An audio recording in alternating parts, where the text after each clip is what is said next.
Look, I don't want to do a whole recap. You probably already know what's going on if it's July 2020. Over the last 72 hours, a ton of tournament organizers and personalities within the fighting game community and the Smash Brothers community have been accused of sexual misconduct, and a lot of them have been canceled. Nairo, Mr. Wizard, Zero, D1, everybody has takes. I think we're past the point of having to tell people believe the victims. Most reasonable people do, especially when there's a mountain of credible evidence or corroborations that things occurred. I think it's generally accepted people talking shit to victims you look bad, man. Like, I think it's important to discuss solutions, though. There's a lot of systemic problems that people have talked about for a long time, and they're all kind of rearing their head, and we don't really have a good way to talk about them with the way we've set up this scene because of how we've set it up. If you're panicking right now and you're like, the FGC is dead, and the Smash scene is burning to the ground, and developers aren't going to support us,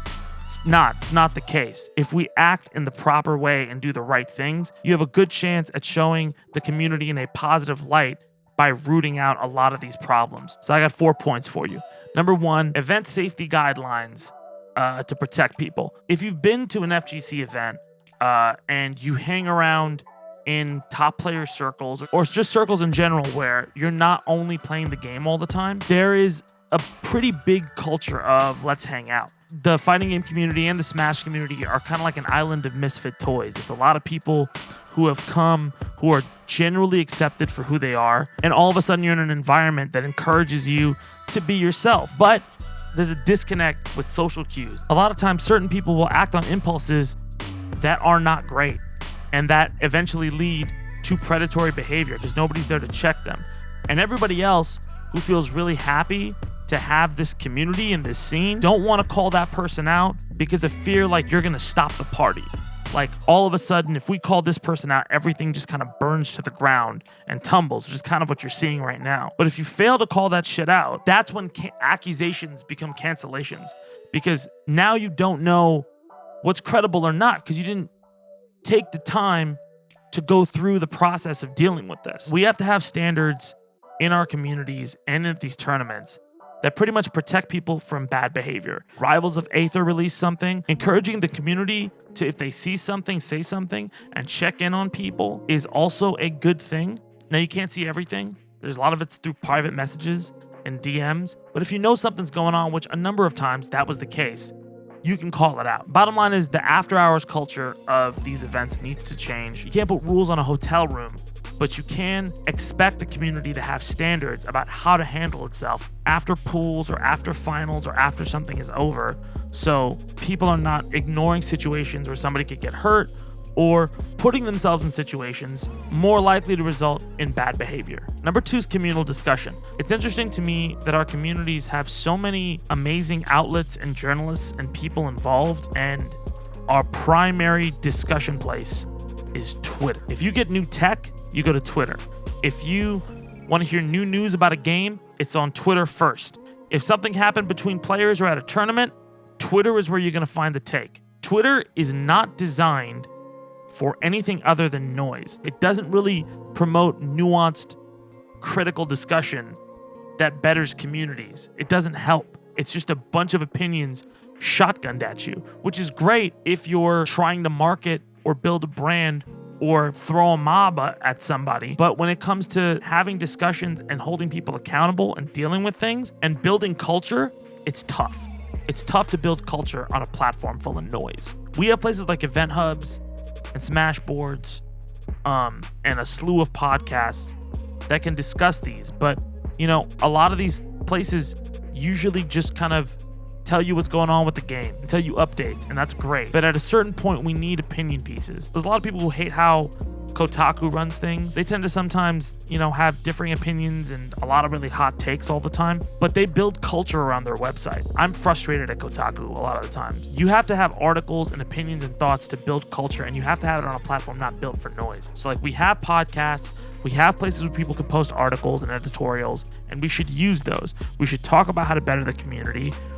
These were discussions that were going on in the 2010s, and we seem to have just dropped a lot of them. We need to be better as community members, not just tweeting out new character trailers, but writing articles about how to beef up events, writing how-to guides on how to do better. We need to make media that serves our community and our culture in a better way. Which brings me to number 3.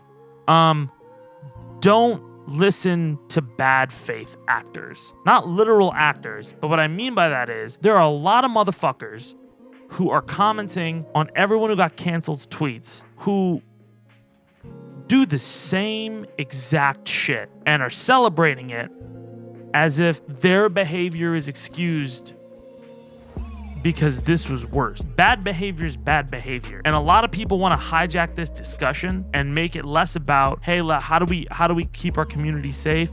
And more about, look at these fucking people. They're all fucking liars and they're all fake and da da da da. It's a pretty fucking selfish goal. And it's pretty fucking immature. A lot of people suck. No one is perfect. But you're either trying to help a situation or hurt a situation. I've seen a lot of people tweet low tier God gifs.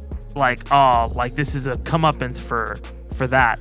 I'll be very real with you. I met that guy. He's been really nice to me, but there's a lot of issues with the way he speaks and the way he consults himself in public. People love his brand, and his brand is he loses and blames everybody else for being illegitimate because he lost. His brand is essentially not taking your L, which is like the number one way to not succeed at life. It's antithetical, and people live by that creed, and it's really fucking bad. To his credit, he does a lot of stuff about self-care, which is great, but his attitude prevents him from a lot of stuff. I'm sure he'll fucking say some shit about me. I don't really fucking care. Joey's situation is because Joey was a fucking creep, right?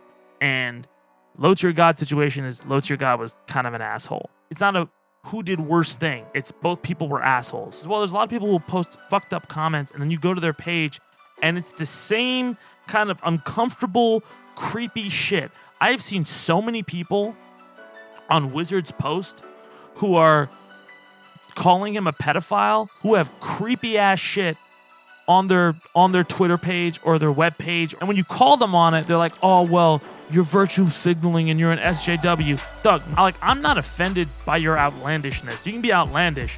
You just kind of seem like a dick and aren't fun or enjoyable to be around. If you feel everyone in your life feels like your behavior like that is like enjoyable and is something you want the public to know about and all your friends, like that's a space you want to be in, mazel tov. Do that shit. But if you're not completely happy with how your life is right now, I'll bet you 9 times out of 10, that's a big fucking reason why. And I know that last one was kind of negative, but the fourth one is a pretty positive one, and it's play the game. Look, I said before, this is really scary because a lot of people are worried if Nintendo and Capcom and all these people are going to drop support. A lot of games dropped support for Evo right as Joey's accusations came out. Nintendo issued a statement about the Smash community, which is really fucking scary because they're not super great about supporting it right now. There's a flip side to this coin, though. The reason people get worried is that when accusations like this come along, they feel that this community is not mature enough to pull out from a tailspin into something positive.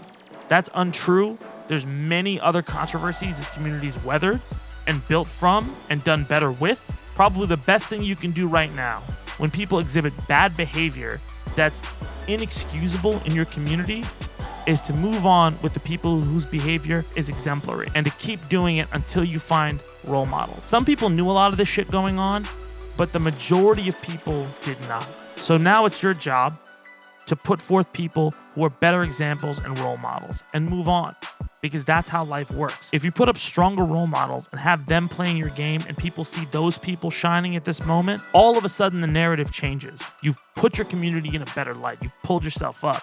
And all of a sudden, they're not going to be as afraid because they know that this community is going to protect itself and work towards doing the right thing. And that's what we already are doing. Probably a good time to donate to charities that help victims of sexual harassment and sexual violence. It's probably a good time to promote voices of people who have suggested modifications to tournaments to make sure everybody feels more safe. And look, again, what people saw when all of this shit went down, what a lot of these companies saw was Evo switch back to being led by the cannons. B, the commentators doing the right thing and dropping out until people were held accountable. Other players calling out this bad behavior and standing by the people they needed to stand by with. And the message now is that, look, we don't stand for this kind of shit. What would have been worse and what would have really made the FGC burn down is if all of this stuff would have been swept under the rug. That is damage that you cannot undo. People will not feel safe coming here. And that's not what happened. We did the right thing. So if you love these games, play them. Play them on stream this weekend. Donate some of your subs to charities. Spend your time promoting these charities. This is going to be hard. We're going to rethink friendships. We're going to rethink opportunities. We're going to rethink the events we go to.